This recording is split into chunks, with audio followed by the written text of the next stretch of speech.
Right, so now we're going to talk about what is good PR versus bad PR. Now, you might be thinking, is this relevant to me? I just want to learn about PR, and of course I want to learn about good PR. However, the reason I'm adding this element into the course is because as I've been doing the one-to-one face-to-face masterclasses, as well as refining my online course to make sure that it gets to all of you guys so you can learn amazing PR, one of the key things I've found, or queries that have come up, is a lot of businesses get approached by PR agencies. So whether it's a freelancer or a consultancy or a big agency, offering, to do their PR and get them in this publication, that publication, and build their brand. And often business owners have said to me, I don't know what I don't know. I don't know what is good PR. So everything they're telling me sounds amazing, but how do I know if I'm going to get value for my money? And I think one of the sad facts is when I did a talk with a lot of startups, one of the pieces of feedback that came back was that many had unfortunately had their fingers burnt, where they'd basically paid, a good amount of money to a PR agency to do their profile raising. And they'd found that basically, the months went by, they were getting invoiced every month, big sums of money, we're talking thousands of pounds, and they weren't getting the coverage they wanted. And again, it boils down to perhaps not knowing what you're getting for your money, or not knowing what you're buying into. So this focuses into this because it might not be relevant for you right now. It may never be relevant for you at all, but there may come a point where you're doing your PR and taking the learnings from this course, which is amazing, and that's the whole point. But as your business grows and develops, which it certainly will, if you keep your head down and actually make sure you do all the areas of business development, you might find that actually you don't afford the time to spend on doing your own PR as you would have at this stage. And many people are at this stage, and I think a lot of people that do the course with me face to face have said they want to learn all about the course, they want to do every single module and learn about how to find a story, how to engage with journalists, but actually they want to know what they're doing, not to do it themselves, but to know when they commission a PR agency to do it, that they know what they're getting for their money. So, like I say, it might not be for you now, or it might be right up your street, but for this, I'm talking about what is good PR, in my opinion, and what is bad PR. It's quite subjective because it's my view of what PR should be, but if it gives you any kind of context and help, I've worked in the industry for a decade. I started out as a journalist, so I do always like to think I can walk the walk a little bit, and I just personally feel it really helps to be able to pitch a business story when you've been on the other side and you've been a journalist and you know what you'd take as a journalist, and you've got that hat on, so you know then what kind of stories would work when you're sitting on the other side and doing the PR for a business. So I've worked as a journalist, then I went into PR, worked for one of the biggest PR agencies in Europe, and then I worked in-house for a few agencies before setting up my own consultancy. Quite crucially, I'm in a quite unique position in that I've worked for the public sector, the private sector, and the third or charity sector. So I've got a really broad view, whereas a lot of PR professionals can often be in one sector or have certain specialisms. So because I've got that broad view, again, this course is very relevant because like I said before, whatever business you're in, I can teach you how to do your PR, you will learn. But the other side of it is as well, I've got a good overview having been a PR consultant, which is what I am now and what I've been previously, and also on the other side, working as a PR professional, hiring other PR agencies. So I've got a good gleaning of what's good and what's not so good, and I wanted to share that with you. So if we refer to my little whiteboard, essentially, let's start with the good, shall we? So I am a huge believer in having a solid understanding of good storytelling and the principles of PR.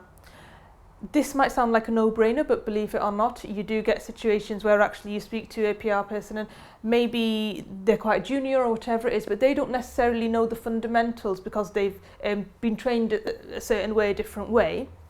And actually, I believe that a good PR person can do PR for any business in any sector. Of course, you specialise as time goes on, or you may want to focus on a particular area and really build your craft in that area. However, I do feel that you should have the basic principles, which I learned in journalism school, and what I believe most good PRs should embody, which is Really know what makes a good story.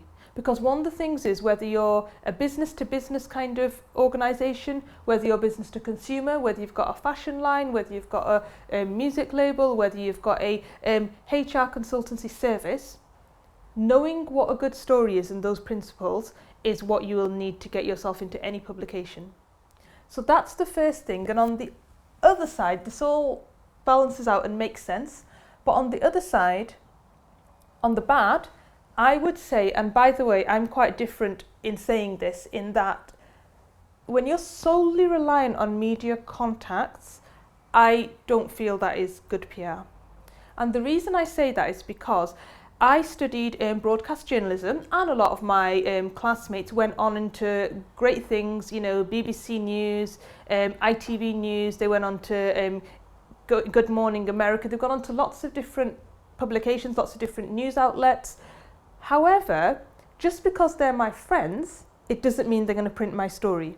So, you know, to give you an example, I spent a lot of time in healthcare PR, and I wanted, you know, one of my good friends is a health reporter, but he's covering major stories like the Zika virus. He's covering major stories like, you know, NHS junior doctors' strikes. So my stories about my private sector business would not necessarily be the target or be the story that he'd be looking for. So I firmly believe if you get this right, which is good news for you guys because I'm going to teach you about the principles of journalism, this will fall into place. If you get the principles right, the reliance on media contacts is secondary, because you will get the media contacts because your stories will be good enough.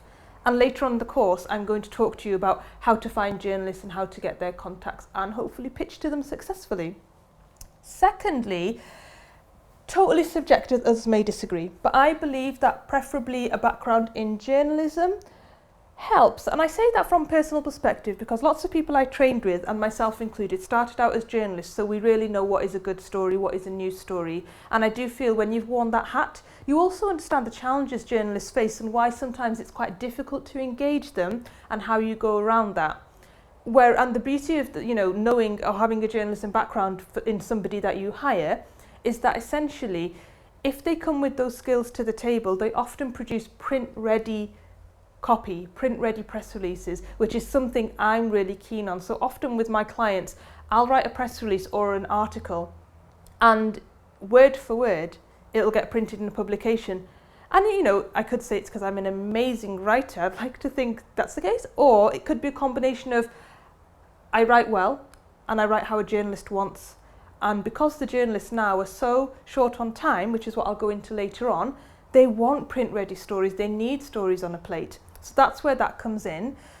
So I would say, if I had to, on the bad side, I personally feel a pure PR background can just give you one view, because you only know PR and you don't see it from the other side. But like I say, that is quite subjective. It's my personal way of doing things, and it's served me quite well. So it's something maybe to bear in mind when you're looking at, if you're looking at engaging a PR professional in the future. So offer specialist pitches and angles is a very good way of doing PR. So this you can find out by talking to a PR person. If they engage you, they say, I'd love to see if we can do some work for you. I'm going to take you out for a coffee. Ask how they approach their stories, how they pitch, because the reason is each journalist is an individual. And I'm going to talk to you about this in more detail, but each journalist is an individual. So they don't want to be blind copied into an email with a press release that they know has been sent to 300 other emails, which of course is what on the other side is the bad, send blanket catch-all emails. If it's not tailored to them, the chances of them reading it are a lot slimmer than had you have addressed them, had you said, I've got the great story for you because X, Y, Z. That's a much better pitch. And also it shows that your PR consultant or agency is taking the time and representing your brand in the best light.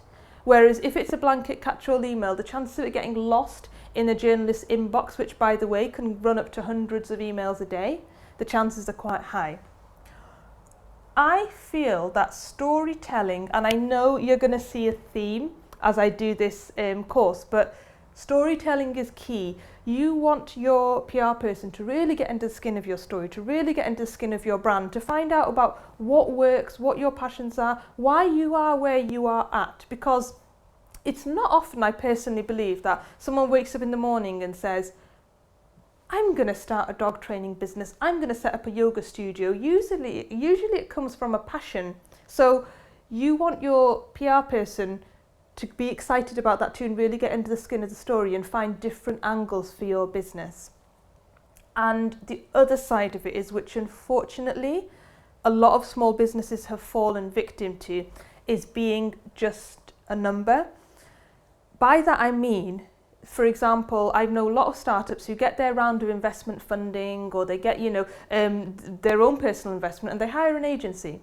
Now the PR agency might be huge, and they'll have lots of clients, and unfortunately the nature of the industry is the more you pay, the bigger a client you are, the more care and attention you'll get. That's just how the world works. And that means that if you've got a small modest retainer, which you most likely will have because every small business, including myself, has, it means that you are not maybe top priority. And in fairness, you've got to see it in your own business. If you've got a consultancy service, the more you charge out, probably the more attention you'll pay to that project, right? So why would it be any different for a PR agency? So the downside is all of these things come into play because you might just be a number. So ideally, you want to know that the PR person you're paying is giving you the due care and attention. So like I say, this might not be relevant for you just yet, or it might be totally relevant. Either way, it's something to bear in mind, because as your business grows, you might find that you want to outsource your PR to somebody or find an expert freelancer or agency to do it for you. And by doing this course, you're in a much better position to do so, because how better to find the perfect PR partner for you than by knowing how to do it yourself, because you definitely know what good looks like. So I hope that was useful, and we'll jump on to the next activity very shortly.